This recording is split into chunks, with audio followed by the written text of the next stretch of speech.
Chapter Webinar Series 2020 on the topic of 3 strategies to boost your leadership through self-awareness with our speaker, Junko Yoda, social entrepreneur and also former managing director of Deutsche Bank.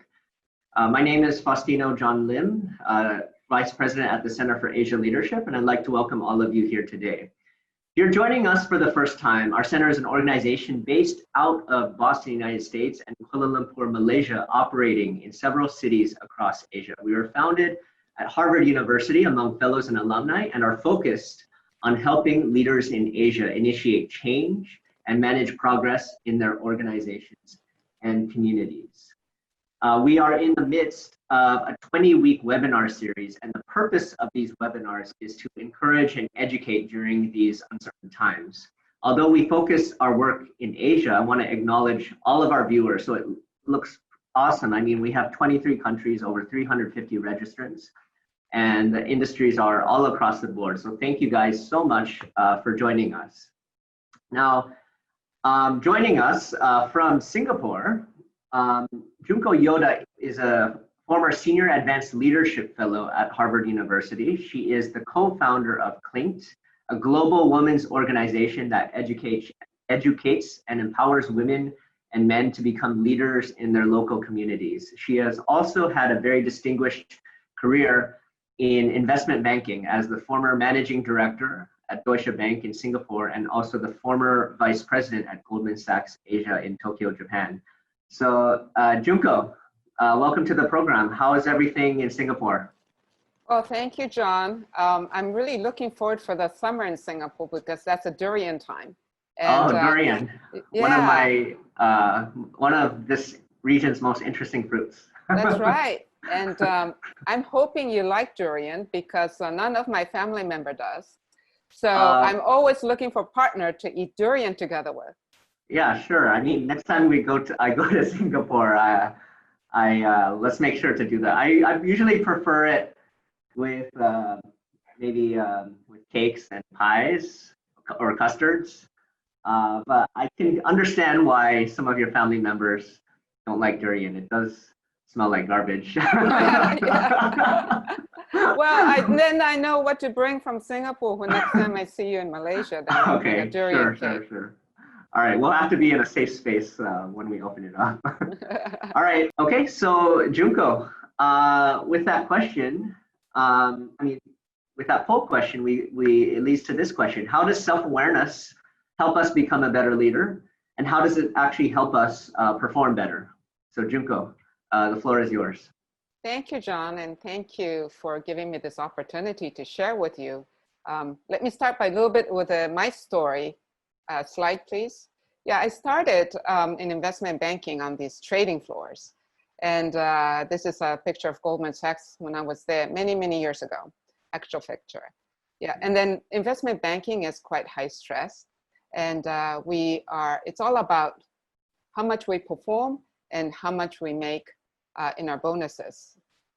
So next slide, please.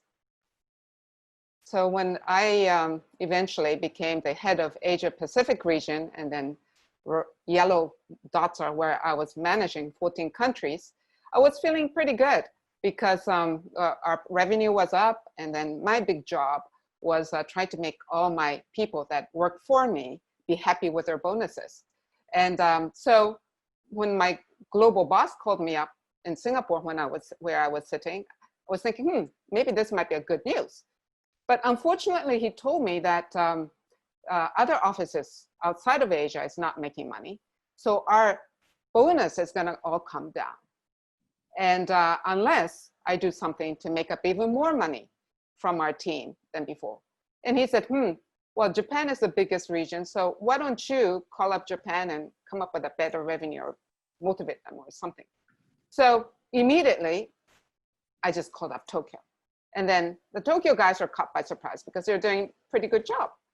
But then next thing I know, I'm saying, well, can't you make more money or more revenue? You gotta do more. And then I hear silence on the other end. So I'm hearing my voice getting louder and louder saying, can't you do more? Any ideas? I'm just asking many questions. So next slide, please. After my career in investment banking, I went to Harvard to be a senior fellow. And I took this professor's course called Marshall Gantz.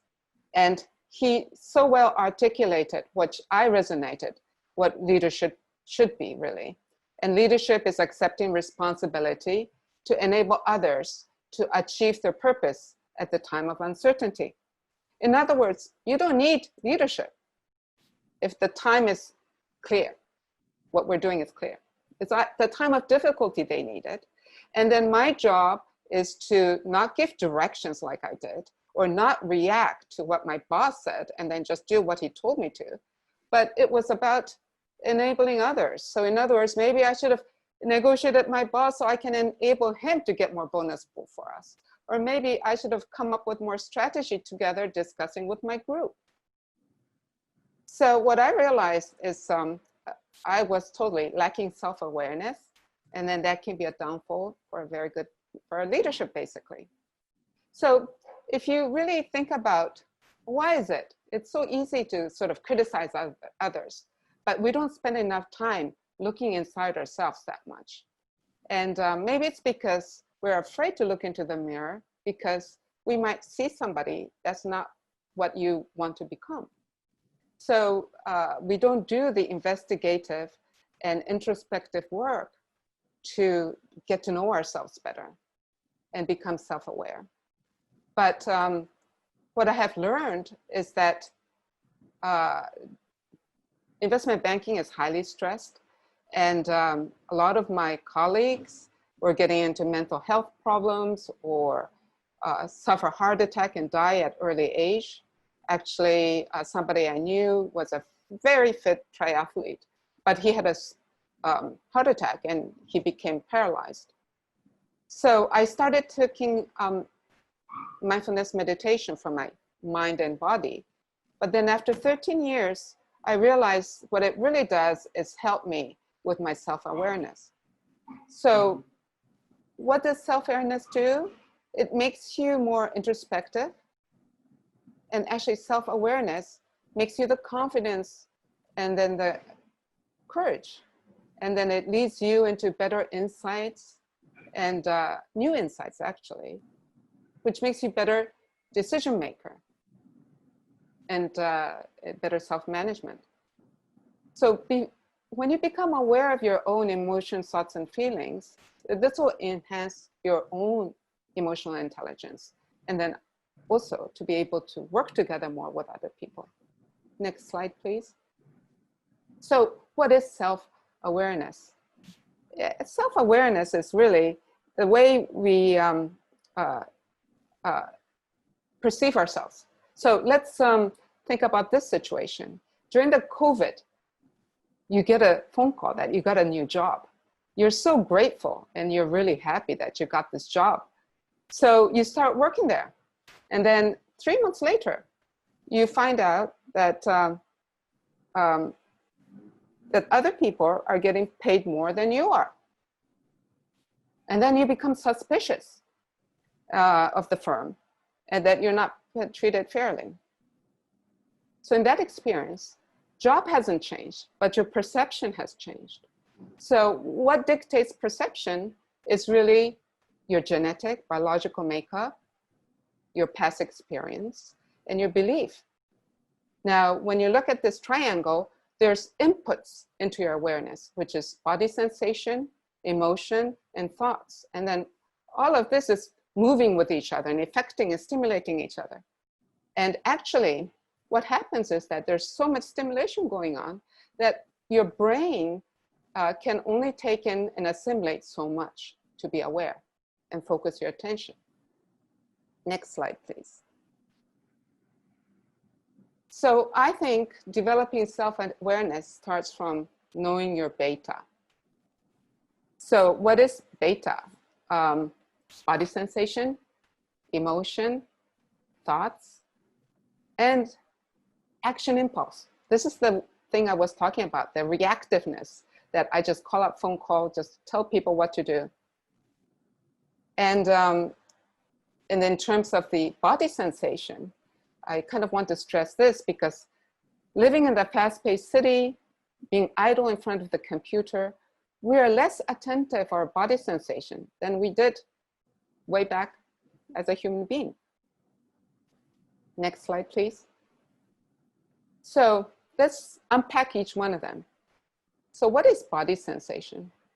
Body sensation is a language that body is trying to tell you.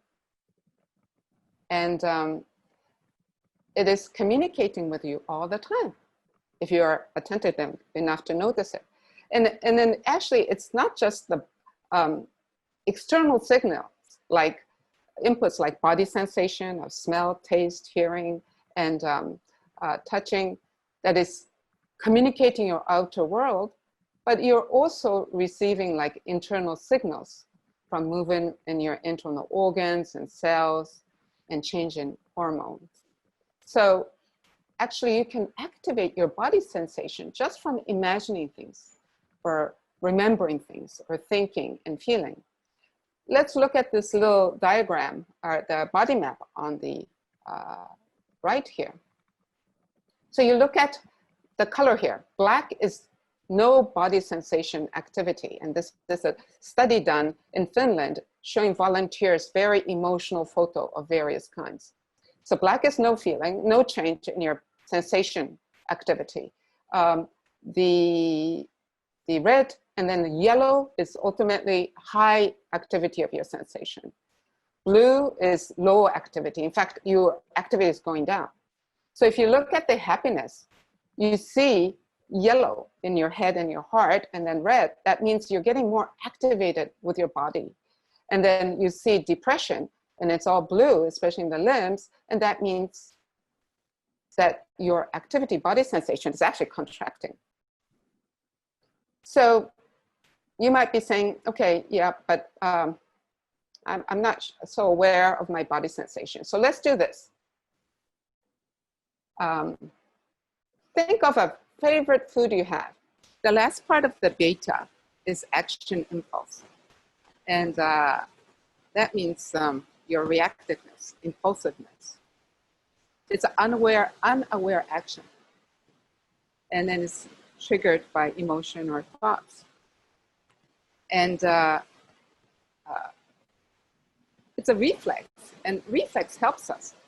Actually, emotion reaches your brain in a quarter of a second, and then it releases all these hormones to start through your nerve system that you see on the right, all of your body, so you can start acting.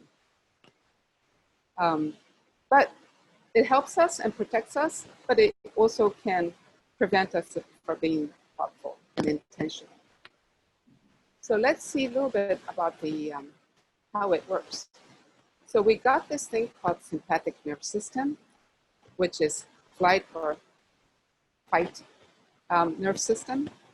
So it was designed biologically for us to survive. So every time there is some threat, that we would act and tense up and just act, because that's what animals have to do.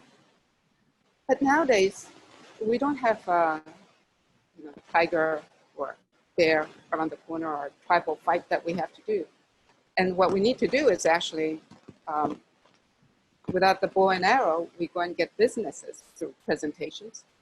Or you go and rather than catch animal, you kind of try to look at your paycheck and your finances. So you don't need to be body active, yet we're biologically designed that way. So that means we're constantly tensing ourselves up more and more and more. And when the body is tense and high alert, you can't calm yourself down. And that doesn't open yourself to new possibilities. So the opposite of sympathetic nerve system is parasympathetic nerve system, which is rest and digest. Now, so what I suggest is use this parasympathetic nerve system a little bit more frequently. And how do you do that?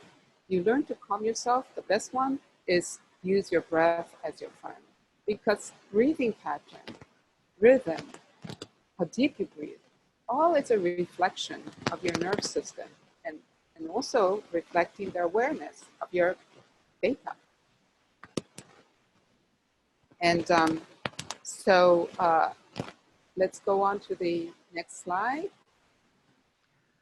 So sorry, let's have I really enjoy that framework. I mean, it's I think it's so insightful, the beta. Oftentimes we talk about EQ and emotion, the emotional side and that well-being side has this reputation of being fluffy. Sometimes you just gotta kind of stick with it.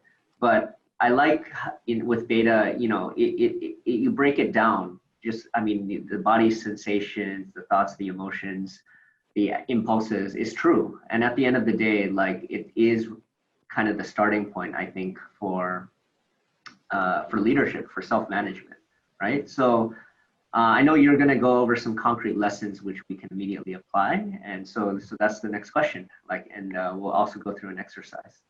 Go ahead, Junko. Okay, thank you. So, how does this all help to boost your leadership, right? And what are some of the strategies you can do to increase your self-awareness? So the first part is you got to take time and make a little commitment to calm yourself down and start recognizing your beta, right? Your body sensation, emotion, thought, and action impulse, rather than to say, oh, I'm feeling unhappy, I better do something like go and watch a movie. Just stay with it. Stay with the uncomfortable feeling. And then when you stay with it, accept the feeling that you're having and observe what your beta is doing to you. And then eventually that would help you calm down. And then it opens up to a new insight and discovery about yourself. Because when your mind is like focused like this, you can have a growth mindset. You're all close in the way you're thinking, and your belief takes over. But when you are open to your beta, and then your body and your thoughts and feelings, you start realizing there are other options. And that's what we call insight. And that becomes a part of the self-management. And then when you have the insight, you can make better decisions. Be it, okay, I want to become a better... it's about the first step of your, to boost the leadership strategy and to boost your self-awareness is to recognize your beta, right? Body sensation, emotion, and thoughts and action impulse that you have. That is part of you. But you recognize it, but to do that, you got to take your time and patience to do that. Then after that, you watch it and accept the feeling that you have. So rather than saying, I don't like my difficult feelings, so I'm going to find a solution, stay with it. And then watch till it subsides and accept who you are and become more kinder to yourself so you can look at the mirror. And then see yourself and like yourself. And then more you get calmed down and accept yourself, step 3 comes in. You have a new insight. You're calm enough. You're not rigid. You can open up to new ideas and new beliefs. And that would bring you near better decision making and self-management. So if you decide that you want to increase your communication better or strategically do that, you can get a coach or maybe a confidant. All these strategies you can do. But in order to do that, you got to get out of your mode of your just very narrow belief system that you have. And that you can do by practicing and recognizing and accepting data. Next slide, please. Okay. So I thought today we might be able to do a little bit of a beta practice. And this is something you can practice any time of the day, and especially when you feel something challenging. The way we're going to do this is first recognize your beta and then kind of label it. And then you can do it in any order, whatever your attention and your awareness starts from. And then the next, focus on your breath and calm down. And then open up your awareness again on your beta. So I'm going to do that. If you can join me for just 3 minutes to do this. So find a relaxing position, and you can notice that you're maybe sitting in a chair A little bit, close your eyes. And notice what's going on in your mind. Maybe you're thinking, wow, this was really confusing. I sort of get it, but not really get it. So I'm sort of feeling like my heart is moving around and my brain is a little bit like cloudy.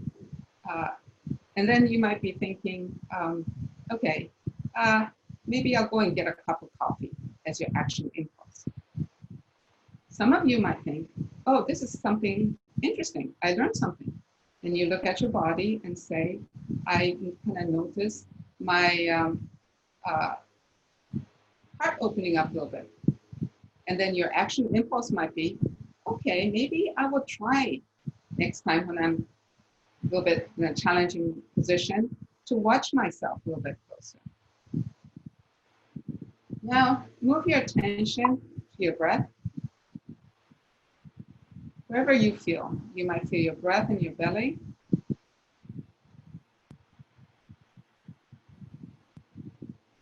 You might feel breath in your chest.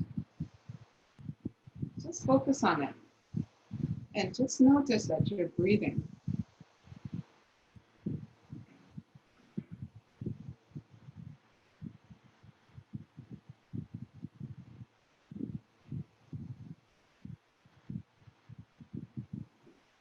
Is your breath smooth?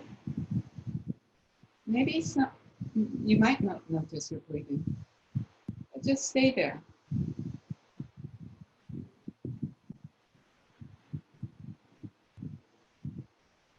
Stay there for a while, noticing your breathing.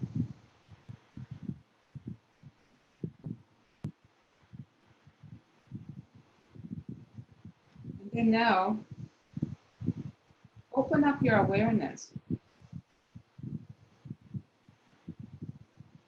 Again, to your body sensation, emotion, thoughts, and action impulse.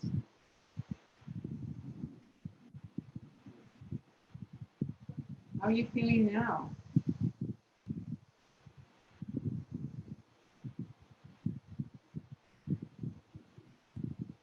Have anything shifted? Or maybe not. It doesn't matter. Now gently open up your eyes. And thank you for listening to me today. Junko, thanks so much. I do feel more relaxed now, although the camera's on me, so I was constantly thinking about that as well.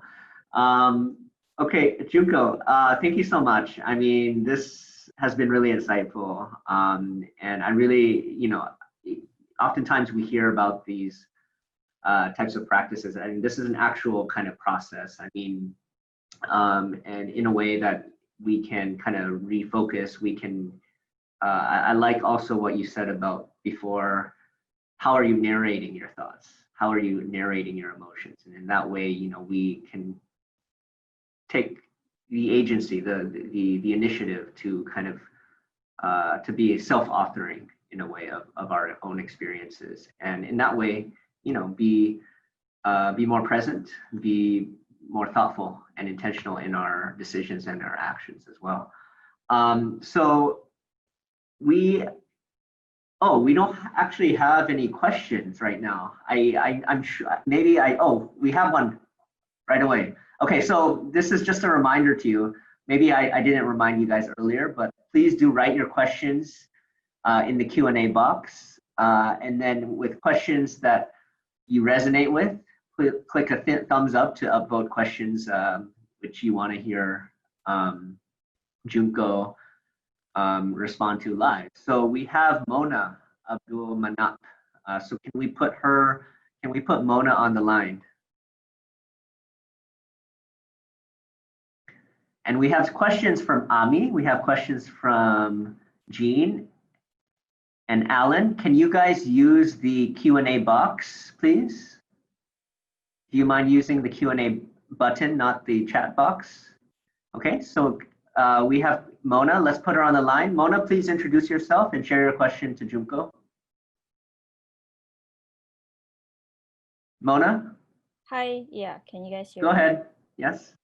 Yeah, my name is Mona Blumanap. I'm with Place Borneo. We are a conference organizer, and well, we organize conferences and music festivals and events in general. So our line of work is quite fast-paced and quite stressful, I would say, especially near the event date.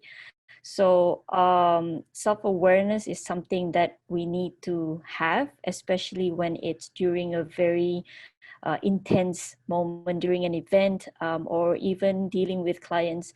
And we deal with clients for like 2 to 3 years before the actual event.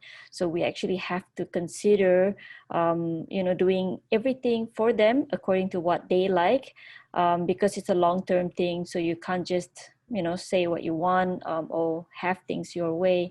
So self-awareness is something that's very important to keep your business and also to keep yourself sane, apart from being good, being a good leader or being in a leadership position. So how do we encourage that in others? I feel like I'm going more into self-awareness. I do yoga, I do meditation, but how do you encourage others to do the same when they don't see this as an important thing? Or like John, you said it's a fluffy thing and they can't really grasp at this. So how do you talk them into this? Okay, thank you, Mona. Junko, go ahead. Junko, you're actually on mute. Okay, go ahead. Yeah, hi. Thank you, Mona, for that question. Yeah, I think a lot of people, especially when you're a practitioner, right, like yourself, you always wonder, well, how come other people are not acting that way or not interested in becoming more self-aware? I think self-awareness, the fact that you're noticing these things are really important. And then I think it's not about finding a strategy right now, how to change other people, but maybe the way to do is to kind of notice your emotion in a specific time that you obviously there's things that triggers you, that it makes you feel that way, whether from your pressure from your clients or from your colleagues. So that moment, try noticing your thought pattern and then also your body, and see if when you calm down a little bit, maybe you might find a new way of thinking and approaching with your clients that you feel more of a control of yourself and then the relationship. So we have our next question, Joan Patterson. Joan, let's put her on the line now. Hi. Can you hear me? Yes. Yes. You're on the air. Please Yes. introduce yourself and share your question to Junko. Joan. Yes. So I'm Joan Patterson. I don't know. My video is not. I just cannot turn on my video. No, but my question is, the 3 strategies to boost leadership is very helpful to use. However, during events that we are problem solving, I think it's very similar to Mona. If our day-to-day decision making, I mean, the problems that we encounter every day needs to be resolved immediately, do you still recommend it to be used? And if yes, how? Because I'm pretty interested on how, because it does, for me, listening to Junko, I think it needs a little bit more time to process things, to do the beta practice. But when you are solving problems like in the now, how do you use the leadership? Because they're the leadership, the ones that you mentioned. Thank you. Yeah. Thank you, Joan. And maybe I did not explain well enough, but thank you for pointing that out, John, and maybe to Mona. So I showed you the example of myself in that my case of a failed leadership case. So I started, I was getting frustrated, right? That that whole event frustrated me. So I was calling up my Tokyo and then telling them, you gotta basically make more revenue. And they are not, they are caught by surprise. They don't know what to do. And then instead of myself helping them and motivate them, what I did was I just shouted louder and louder. In other words, I was getting frustrated. But by using beta, I could notice even before taking me many years to realize this, oh my gosh, you know, I'm getting, my voice is going up, which is body sensation. I'm getting really frustrated. Maybe I should stop here and don't continue. Just keep on talking with these guys and have an insight that, okay, maybe as a leader, what I should be doing is really motivating them and tell them and making them feel safe that it's okay, I'm with them. Maybe I'll be saying that bonus might come down, but if you guys do better, there's a chance and there's a hope. Okay, we have another question from Jean Banta. Can we put Jean on the line?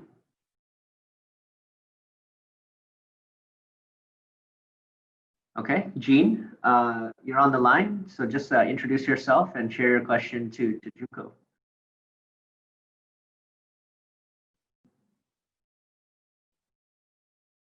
Jean?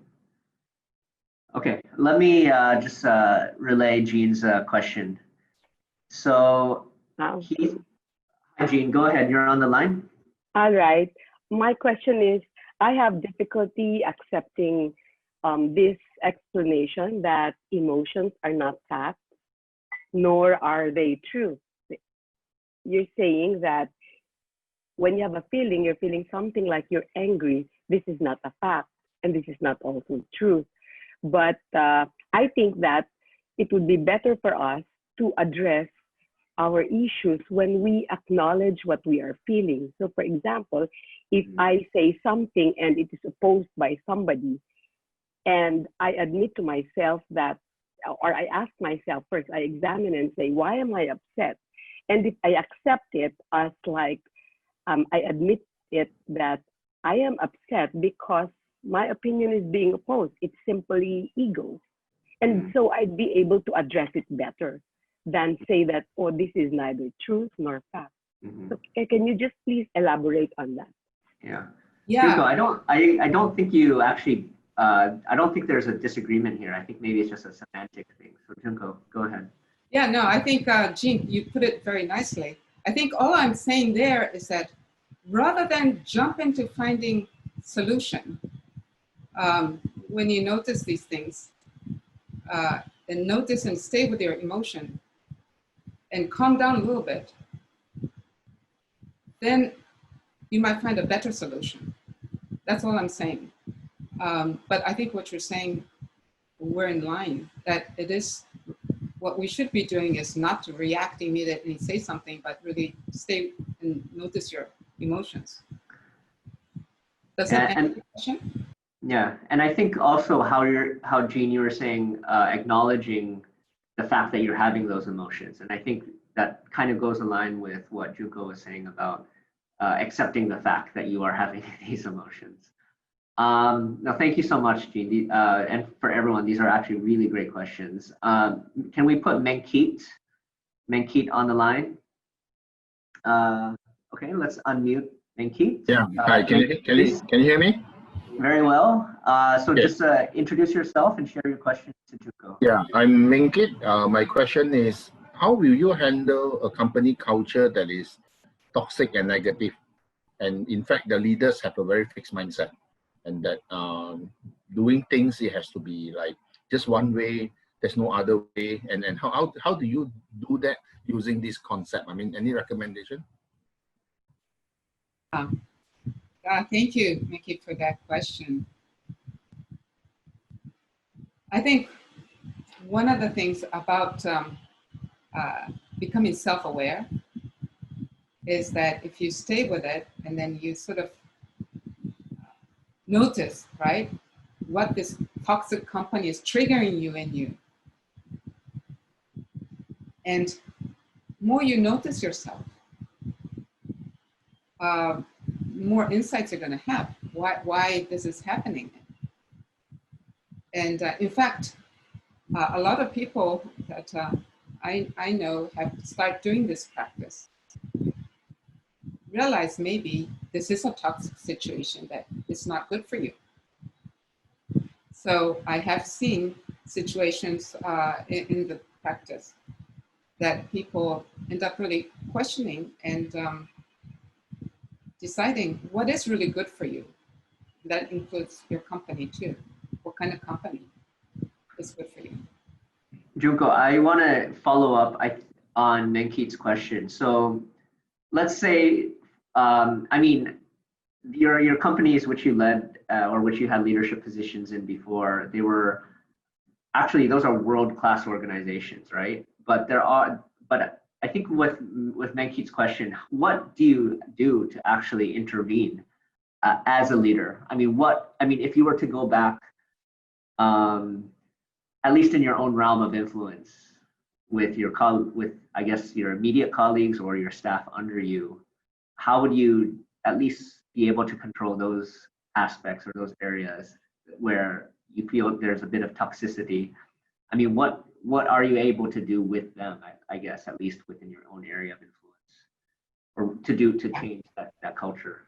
I think when you have a toxic culture, a lot of times you get orders or top-down expectation of you and the way you should perform is already set in the culture. So we have a tendency to just obey and react to what they are telling them without stepping there and stopping and thinking, is this really right or wrong? For example, you have to decide, like the way you think about toxic environment might be that my boss is also getting pushed by his boss. He doesn't want to reduce my bonus pool maybe. But there's that culture of only,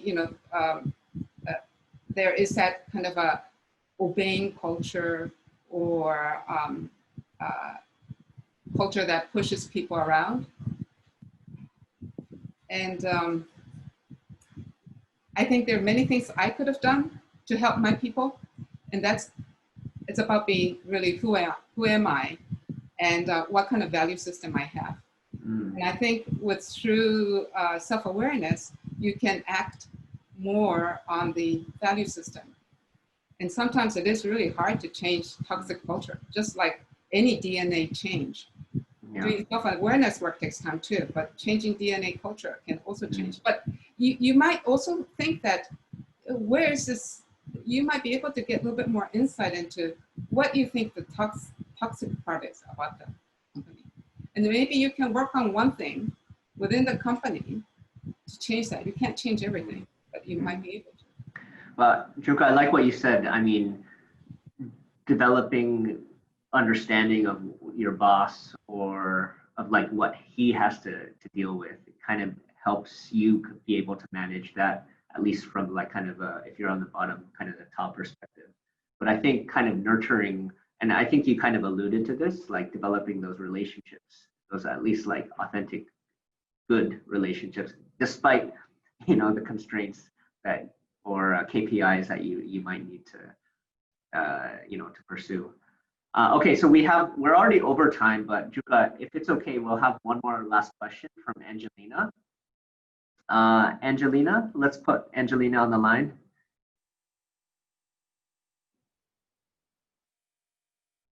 Okay, all right, Angelina, just introduce yourself and share your question to Junko. We can hear you well. Go ahead. Right. Okay. Hi. My name is Angelina, and I'm here because I'm always following up with all the webinars and all the sessions that CAL actually organizes. So listening to you today, I actually it's very common that we have issues at the workplace and all, but it somehow occurred to me that, I have this 11-year-old son, and this is the age where he's got all these hormonal changes, etc., etc. And I came to realize that he does not actually have much of self-awareness. He's not even aware that a tiny bit of rice is, stuck to the side of his mouth. When he's angry, he's clenching his fist with nasal flaring, and he's not even aware of that. So I was thinking, how can I actually create this awareness within him at this very young age, and what are the activities that I can do with him so that I could promote self-awareness for his own good, for the betterment of himself, in a sense. Yeah. Well, thank you, Angelina, for that question, because I really do believe the self-awareness training would eventually become like a jogging. I think we're not, school doesn't teach you all of this, right? And 20 years ago when I was in Singapore, nobody was jogging. And now everybody's jogging, right, during this COVID situation. And I think this whole practice of trying to becoming more self-aware, I hope will also be part of school. And then what can you do? I really think you can start with this beta. Maybe you ask question like, if he's feeling difficulty, where is he feeling in his body? And ask him to sort of concentrate and watch that. Or like if he is trying to say something emotionally, maybe you can work with him to sort of articulate that better. And then once maybe he's having a difficult time, you should sort of, maybe you can go through this beta and ask him why the impulse part too. What is the impulse you want to do, right? Because there might be dangerous one coming up as a teenager. And I really like that. I think that's very insightful, Junko, and I think this is a great question, Angelina. I was doing a webinar the other day with the director of a museum for one of our clients, and he was just sharing about the kind of experience that you get when you attend a museum. It's very intentional. The design, the architecture, the things that you interact with. If there's, I mean, even like we talk about stressful situations because they often derail us from, developing our leadership and obstructing our learning, right?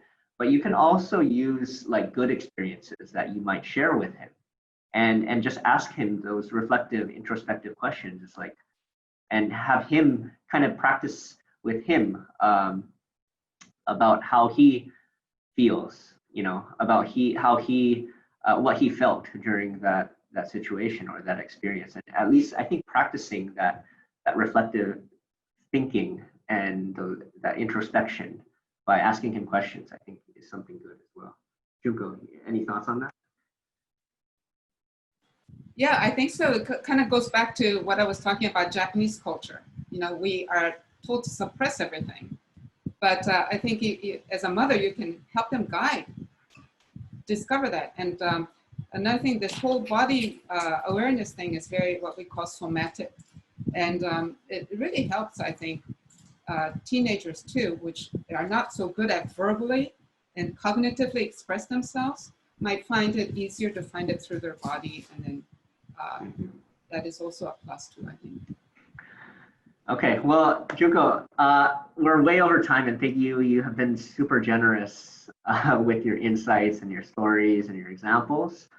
Unfortunately, yeah, we're actually way over time, but so I'll just go over the announcements very quickly. Thank you guys so much for staying with us. So for next week, we have the webinar on, sorry, let me pull up the page.